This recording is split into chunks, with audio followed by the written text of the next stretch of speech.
Hello mga palangga, masayang buhay sa ating lahat. Kumusta kayo dyan? Welcome to my channel again.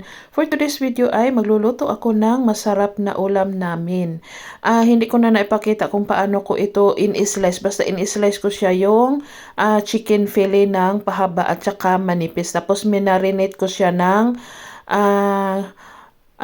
salt, pepper, garlic, onion powder, or kayo na bahala kung anong gusto nyong i-marinate sa inyong chicken. Ang ito pala yung chicken nuggets. Ganito ako magluto ng chicken nuggets para mabilis lang siya pero masarap at mabilis lang din siyang lutuin kasi maninipis siya. Tapos nilagyan ko siya ng butter mix, flour at saka water and egg lang yan siya, ang butter mix. Tapos breadcrumbs. So yung breadcrumbs is giniling ko ng konti para hindi siya masyadong malalaki, para maliliit siya.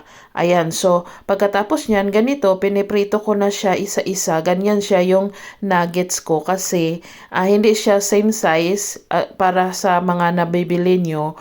Pero masarap yan siya. Tapos mabilis lang kasi manipis siya.